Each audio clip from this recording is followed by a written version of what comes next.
আর আল্লাহ তাবারক ওয়া তাআলা সেই দিন কিয়ামতের মালিক হবেন, বিচারের দিনের মালিক। আল্লাহ তাবারক ওয়া তাআলা যেন হিসাবটা নিয়ে লাই। কিয়ামতের দিনটা এত কঠিন হবে, এত পেরেশানির দিন হবে, ভয়ঙ্কর দিন হবে, মানুষ কিয়ামতের কষ্টটা সহ্য করতে পারবে না।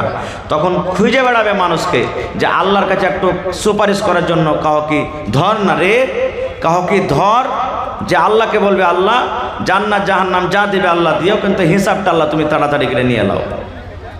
আদম নবীর কাছে যাবেন, ইব্রাহিম নবীর কাছে যাবেন, ইসমাইল নবীর কাছে যাবেন, প্রত্যেক নবীর কাছে যাবেন, কিন্তু সব নিজের উজুর পেশ করবেন। আমি ওদিকে যাব না।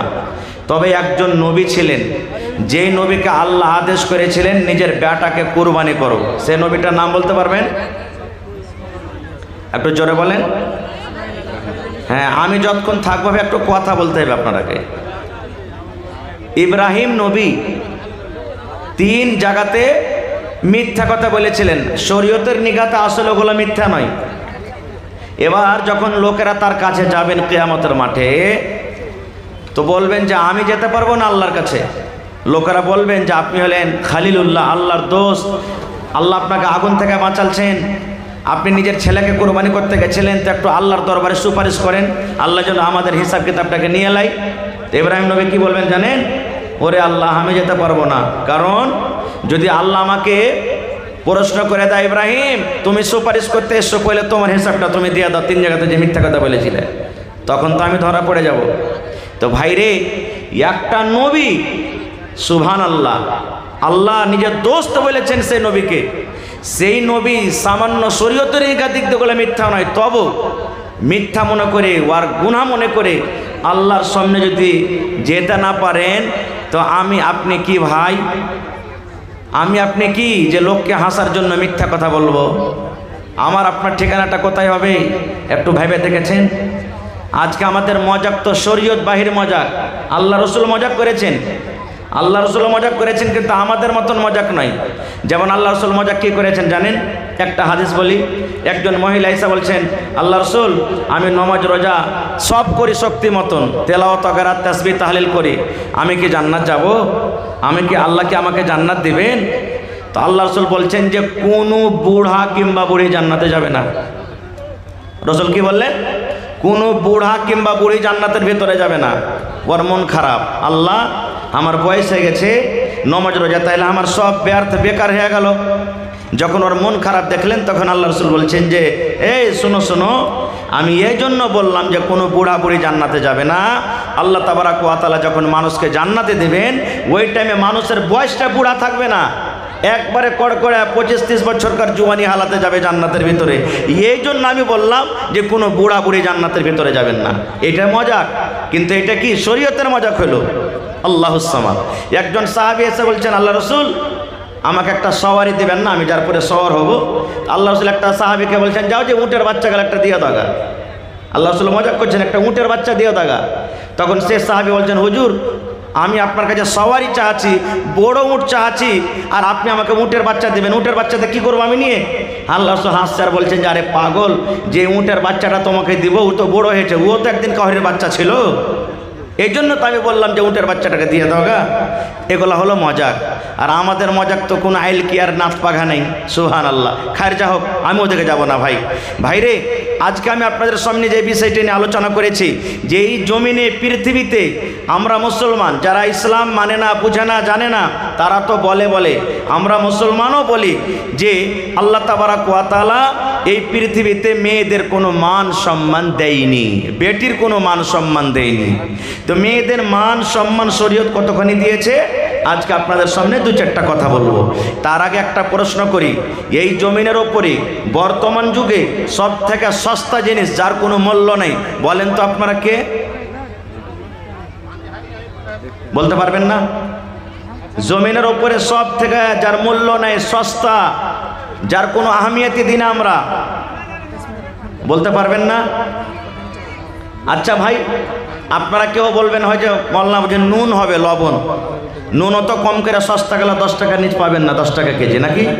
বলবেন যে মৌলানা পানি, 1 লিটার পানি কিনতে যান 20 টাকা লাগবে আপনাকে। বলবেন মৌলানা সাল হাইজি, তো 1 টাকা 2 টাকার নিচে আপনি একটা মাছের সাল হয়ে পাবেন না। আছে না? আছে। প্রত্যেক জিনিসের দাম আছে, কিন্তু যার একটা আমরা দাম দিই না সেটা হলো কে? আমার আপনার মেয়ে, আমার আপনার বেটি, আমার আপনার কন্যা, যার বর্তমান যুগে আমরা কোনো মান সম্মান দিই না। বাড়িতে বেটি হতে গেলে মন খারাপ, মন খারাপ হয় না ভাই? হানা বলেন, মন খারাপ হয় না? হয় না? বাপের রাইতের বেলাতে বিছানে ঘুম আসে না। এই মজলিসে কত আমার মা, কত ভাই আছেন, বেটি সাবালিকা হয়ে গেছে, যুগের কারণে, সমাজের কারণে, আমাদের কারণে, আল্লাহুস সামাদ দিন না মানার কারণে, নবী না মানার কারণে আজকে ওই বাবার মায়ের রাতের বেলাতে ঘুম আসে না। আল্লাহ রে, কেমন করে আমি আমার মেয়ের বিবাহ দেব? আল্লাহুস সামাদ।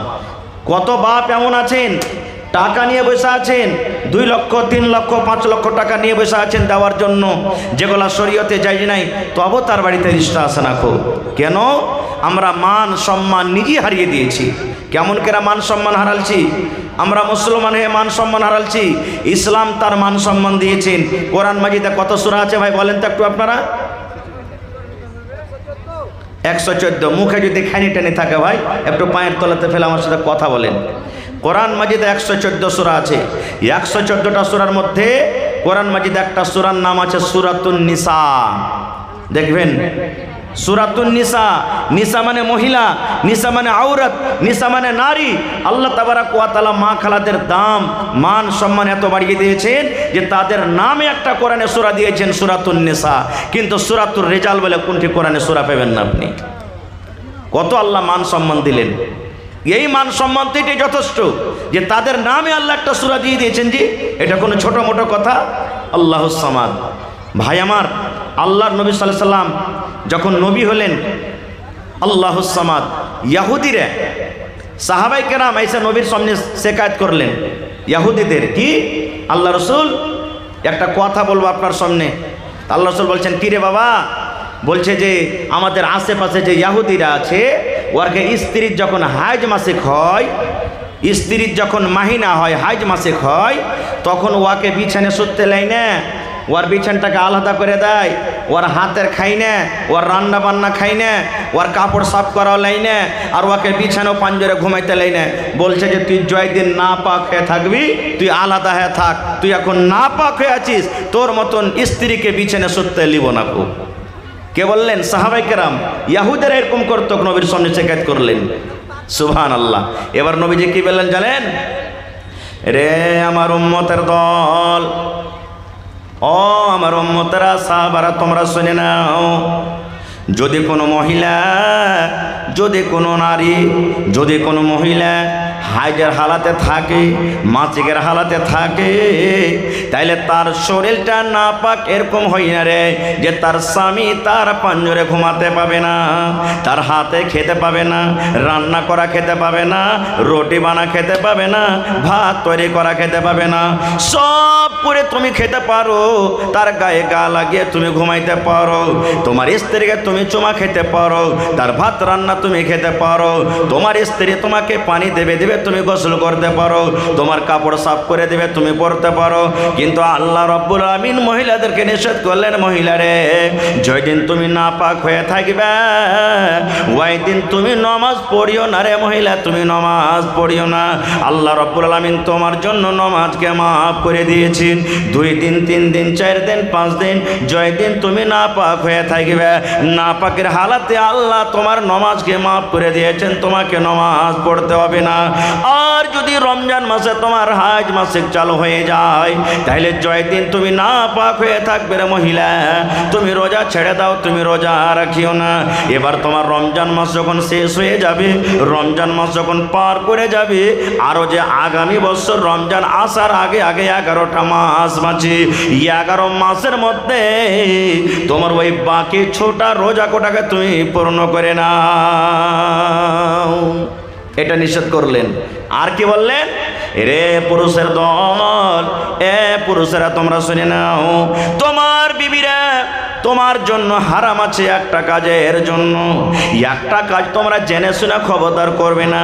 যদি তোমরা কাজটা করতে যাও তাহলে তোমাদের পাপ হয়ে যাবে, গুনাহ হয়ে যাবে, তোমরা গুনাহ করে যাবে, তোমাদের দ্বারাতে ভুল হয়ে যাবে, গুনাহ হয়ে যাবে। কি কাজ করবে না রে পুরুষ?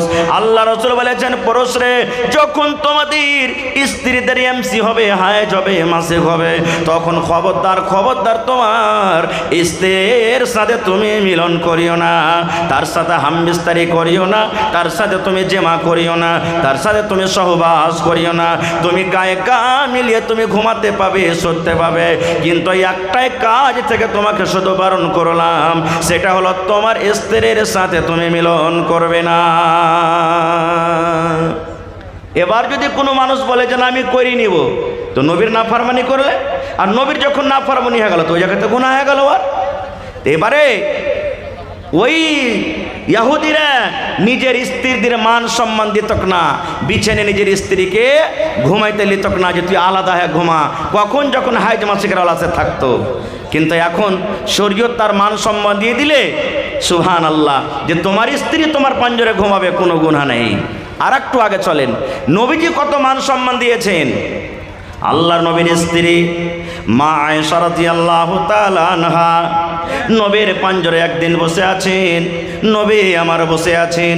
মা আয়েশা রাদিয়াল্লাহু তাআলা আনহা এবার নবীর পাঞ্জরে বসে আছেন, গিলাসে করে মা আয়েশা দুধ পান করেন, গিলাসে করে মা আয়েশা পানি পান করেন। মা আয়েশা নিজে বলেন, আমি যখন গিলাসে করে পানি পান করে, দুধ পান করে, আমার দয়ার নবী আমার দিকে দেখছেন। আমার বিবি আয়েশা গিলাসের কোন জায়গাতে মুখ লাগায়, ঠোঁট লাগায় পানি পান করেন।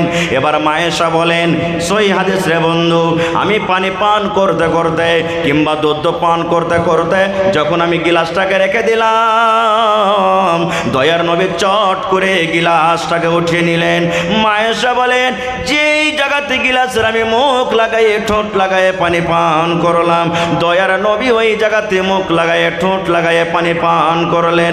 শুধু তা নয়, মা আয়েশারও বলেন, আমি হাড্ডি চুষে চুষে খাই কিংবা আমি গোশত ছেড়ে ছেড়ে খাই, আমার নবী আমার দিকে দেখেন, আমার বিবি আয়েশা এই গোশতের কোন জায়গাতে মুখ লাগায় কামড় দেয়, হাড্ডিতে কোন জায়গাতে দাঁত লাগায়।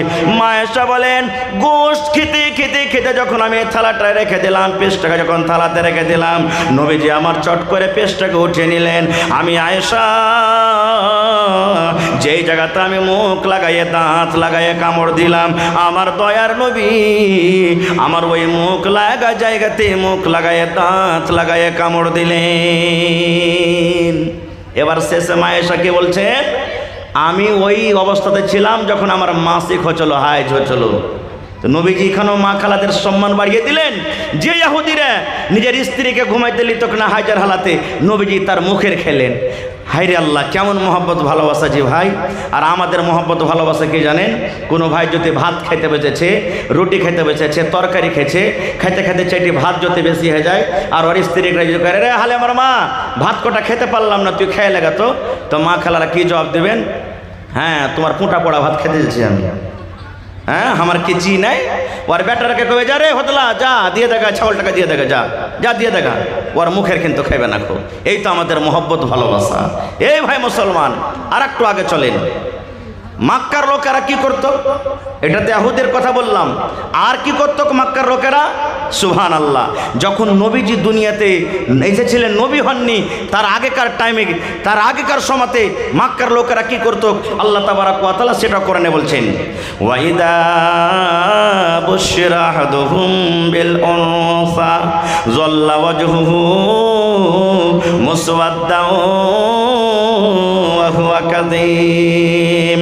ওরে আল্লাহ, আজকে যদি আমার আপনার বাড়িতে দুটা তিনটা চারটে মেয়ে হয়ে যায়, মন খানা ভারী হয়ে যায়, বাবার রাতের বেলাতে ঘুম আসে না, কত ভাই নিজের স্ত্রীকে মারে আর গালি দেয় আর বলে, এরে হারামের বেটি হারামি, এরে খব্বিসের বেটি খব্বিস, তোর পেট থেকে শুধু কেন মেয়ে হয়, তোকে তালাক দিয়ে দেবো, তোর মতন বিবিকে বাড়িতে রাখবো না, কত রকম নানা প্রকারের আল্লাহ গালি দে।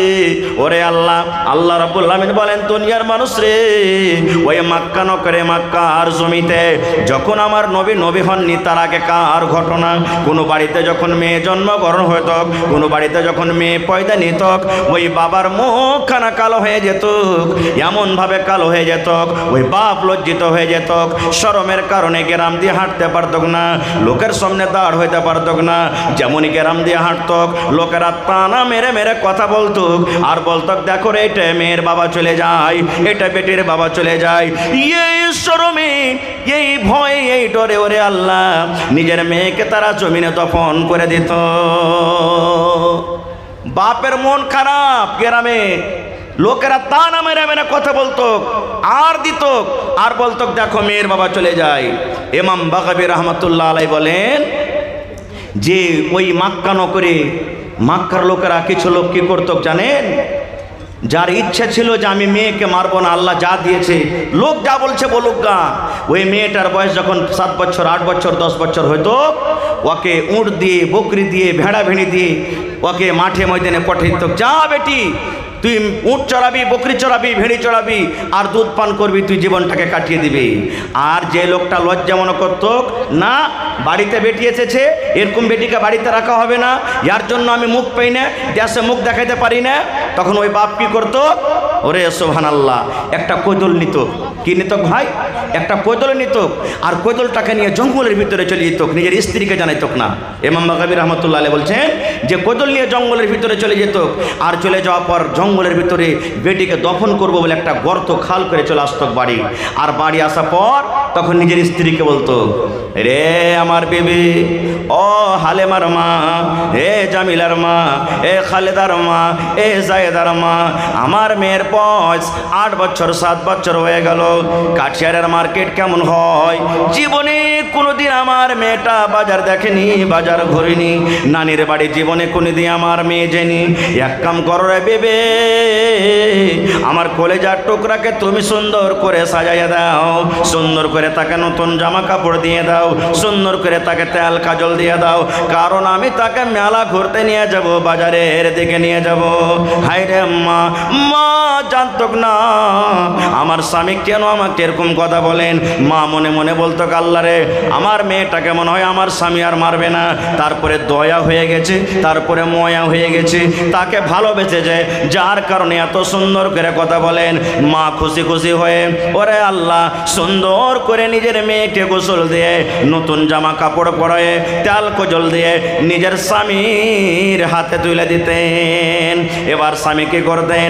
নিজের মেয়ের হাত খানকে ধরে টানতে টানতে টানতে মেলা দেখার বাহানাতে কোথায় নিয়ে যেতেন? ওই জঙ্গলের ভিতরে তাকে নিয়ে চলে যেতেন, যে জায়গাতে কোনো বাড়ি নাই, যে জায়গাতে কোনো গ্রাম নাই, যে জায়গাতে কোনো লোকজন নাই। এবার হাঁটতে হাঁটতে মেয়ে বলতো, আব্বা গো, কোথায় আপনি আমাকে নিয়ে যান? এই জায়গাতে কোনো বাড়ি নাই, এখানে কোনো দোকান নাই, এখানে কোনো লোকজন নাই, এখানে কোনো রকমের মেলা নাই, বাজার নাই, কোথায় আপনি নিয়ে যাবেন? এবার আব্বা বলতেন, বেটি রে, এই জঙ্গলের পর, এই জঙ্গলটা পার করার পর একটা বাজার আছে রে মেয়ে, ওই বাজারে তোমাকে নিয়ে যাব, তুমি তাড়াতাড়ি করে চলো। এই কথা বলতে বলতে ওই জঙ্গলের ভিতরে যেখানে গর্ত করে এসেছিল, গর্তর পাঞ্জরে নিয়ে যেত, আর নিয়ে যাওয়ার পর সুবহানাল্লাহ তাকে বলা হয়তো কি, বাপ বলতো, বেটি রে, এই গর্তটা কত বড় আছে রে মা, তুমি একটু নজর করে দেখো তো, একটু দেখো তো, চোখ মেল করে দেখো তো, এই খালটা কত বড় আছে। মাসুম বাচ্চা তো জানে না আমার আব্বাজান কেন আমাকে গর্ত দেখতে বলছেন। সুবহানাল্লাহ। এবার ওই মেয়ে কলেজার টুকরা যেমনই আব্বার কথা শুনে এরকমভাবে মাথা বাড়িয়ে গর্তর দিকে দেখতে গেলেন, যেমনই চোখ বাড়িয়ে দেখতে গেলেন, সুবহানাল্লাহ, পিছন থেকে বাপ একটা ধাক্কা দিয়ে এমন জোর করে ধাক্কা দিল, ধাক্কার সাথে সাথে ওই কলেজার টুকরা মেয়ে গর্ততে পড়ে গেল। যেমনই গর্ততে পড়ে যাওয়া, মেয়ে কাঁদতে শুরু করলো, আর গর্ততে পড়ে পড়ে বলে, আব্বা গো, কেন তুমি আমাকে গর্ততে ফেলে দিলে, কেন তুমি আমাকে খালে ডাকিয়ে দিলে। এবার আব্বা বলতো, ও আমার কলিজার টুকরা মেয়ে, যে দিন থেকে তুমি আমার বাড়িতে জন্ম নিয়েছো, যেদিন থেকে তুমি আমার বাড়িতে এসেছো, আমার রাতের বেলাতে ঘুম আসে না, তোমায় আমি নিয়ে চিন্তায় পড়ে আছি। লোকেরা আমাকে আর দিচ্ছি, লোকেরা আমাকে দেখিয়ে দেখিয়ে বলে, দেখো রে, এটা মেয়ের বাবা চলে যায়, এটা মেয়ের বাবা, আর বাড়িতে মেয়ে জন্মগ্রহণ হয়েছে। এই জন্য মেয়েরে, দুনিয়াতে তুমি যতদিন ছেলে ভালো হয়ে থাকলে, আজকে তোমার শেষ টাইম, শেষ দিন। জীবনের মতো তুমি আব্বা বলে না, জীবনের মতো মাকে মা মা বলে ডাকে নাও, কারণ আজকের পর এই দুনিয়ার তুমি মুখ দেখতে পাবে না, আকাশের মুখ দেখতে পাবে না, তোমার এই হতভাগাকে আর আব্বা আব্বা বলে ডাকতে পাবে না, তোমার মায়ের কথা তোমার মার শুনতে পাবে না। এই জন্য তুমি জীবনের মতো তুমি আমাকে আব্বা বলে নাও। ইমাম বাগাবী রহমাতুল্লাহ আলাইহি বলেন, যখন এই কথাটা তার মেয়েকে বলা হতো, গর্তেতে পড়ে পড়ে মেয়ে কথাটা বলতো, আব্বা গো, আপনাকে আর আমি আব্বা বলে ডাকবো না, মাকে মা মার বলে ডাকবো না। আমার দুই চোখ যেদিকে যাবে আমি চলে যাব, বাড়ি ঘর দেশ ছেড়ে গা ছেড়ে চলে যাব, কিন্তু দয়া করে আপনি আমাকে মারিয়েন না, আপনি দয়া করে আপনি গর্ত থেকে আমাকে উঠাই এলেন। এরকম ভাবে মেয়ে চিৎকার করতে থাকতো, কিন্তু একটাও তার কথা শোনা হতো না। ওই মেয়েকে, ওই বেটিকে, ওই কলেজার টুকরাকে জিন্দা তাকে জমিনে দফন করে বাড়িতে চলে আসতো।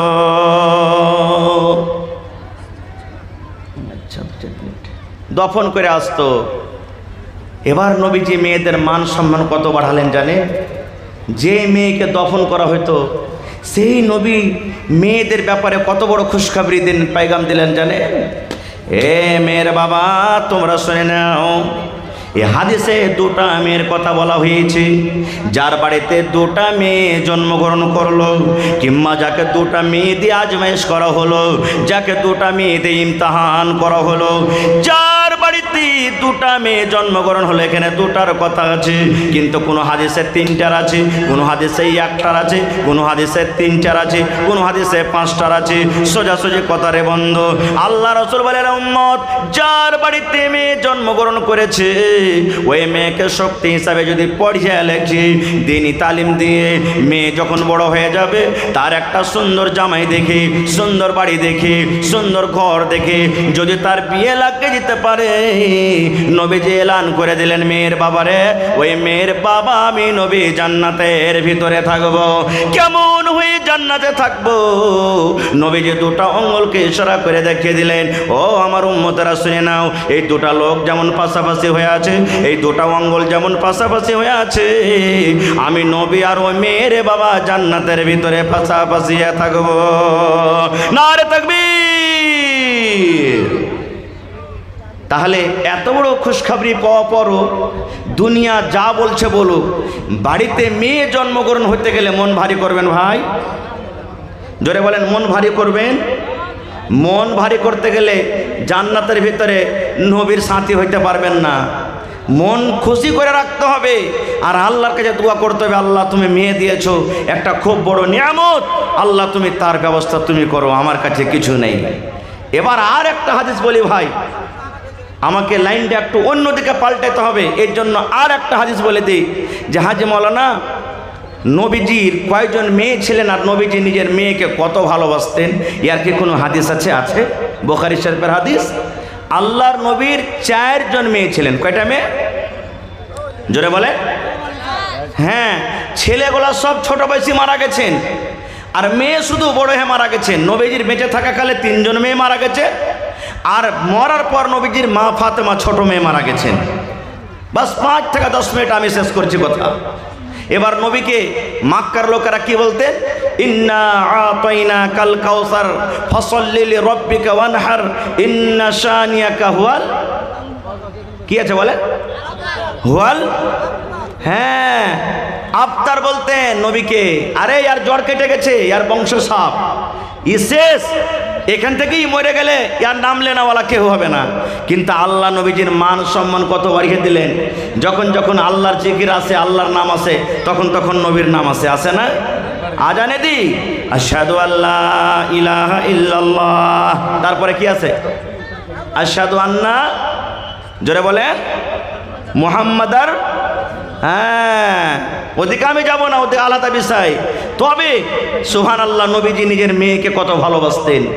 নবীজি সোমবারের দিন মারা গেছেন, দিন ছিল সোমবার, একবারে 7টা-8টা বেলা এই মতো টাইমে নবীজির সমস্ত স্ত্রীরা নবীর পাঞ্জরে বসে আছেন, সাহাবাই কেরাম বসে আছেন। এবার নবীজি নিজের বিবি রেখে বলছেন, কই আমার মা, আমার কলেজার টুকরা কই?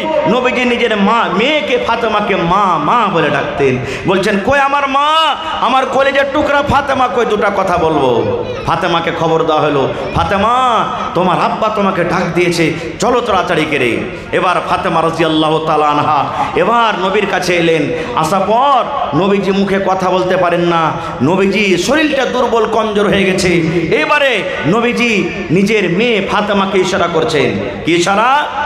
রে আমার কলেজা টুকরা মেয়ে, ও বেটি ফাতেমা, আমার বিবিরা আমার পাঞ্জরে বসে আছেন, আমার সাহাবীরা আমার পাঞ্জরে বসে আছেন।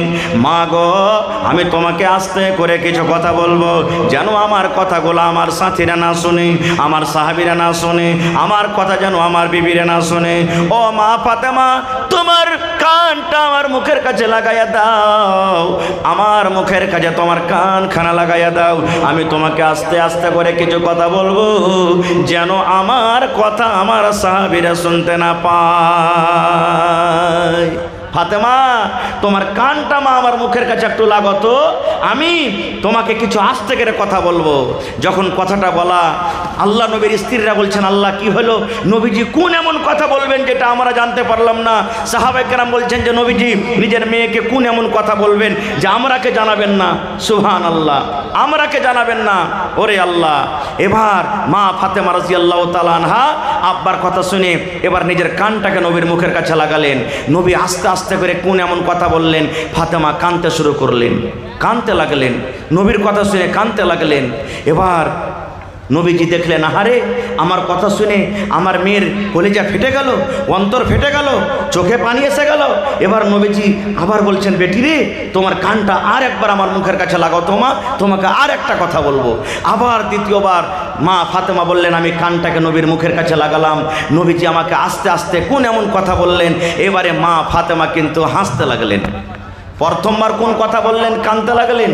দ্বিতীয়বার নবীজি কানে কানে বললেন, মা ফাতেমা হাসতে লাগলেন। শেষ কথা, আমি ওদিকে যাব না। নবীজি দুনিয়া থেকে চলে গেলেন। নবীর মৃত্যুর কিছুদিন পর একদিন মা আয়েশা রাদিয়াল্লাহু তাআলা আনহা, এটা হলেন মা ফাতেমার সতার মা, আল্লাহ নবীর একজন স্ত্রী, একদিন ফাতেমাকে বলছেন, বেটি রে একটা কথা বলবো মা। বলছে কি? বলছে, বেটি রে, যখন তোমার আব্বাজান মারা যাবেন, যেদিন তোমার আব্বাজান দুনিয়া থেকে চলে যাবেন, ওই দিন বেটি রে কোন এমন কথা নবী তোমার কানে কানে বলেছেন বেটি রে, যেটা আমরা শুনতে পাইনি, আমাদেরকে জানাননি? প্রথম কথা, নবী তোমার কানে কানে যখন বললেন তুমি কাঁদেছিলে, তোমার চোখে আমরা পানি দেখেছি। আর দ্বিতীয়বার যখন তোমার কানে কানে কোন এমন কথা বলেছেন, যে কথাটা শুনে তুমি মা হেসেছিলে, একটু কান্দা এবং হাসার কথাটা তুমি বলে দাও। এই আমার ভাইয়েরা, মায়েরা, খালারা শুনেন। এইবারে মা ফাতেমা কি বলছেন দেখেন, মা গো, এখন আমার আব্বাজান দুনিয়াতে নাই, এখন কিন্তু আমি বলে দেব, আমার আব্বাজান যখন আমার কানে কানে প্রথম কথা বললেন আমি কেঁদেছিলাম, এই জন্য কেঁদেছিলাম মা। আমার আব্বাজান আমার কানে কানে বললেন, বেটি রে এখন আমার যাওয়ার টাইম হয়ে গেছে রে মা, আল্লাহ রাব্বুল আমিনের তরফ থেকে অর্ডার হয়েছে, আর আমি দুনিয়াতে বাঁচবো না, এখন আমি দুনিয়া থেকে চলে যাব। তুমি এই হতবাটাকে, তুমি এই লোকটাকে তুমি জীবনের মতো তুমি আব্বা বলে ডেকে নাও, কারণ তোমার আব্বা জান আজকের পর থেকে আর দুনিয়াতে থাকবে না।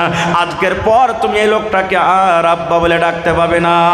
যেমন কথাটা বলা, মা ফাতেমা বলেন, ওরে আল্লাহ, আমার আব্বা জান দুনিয়া থেকে চলে যাবেন, আমি কাকে আব্বা বলে ডাকবো? কি আমাকে মা মা মা বলে ডাকবে?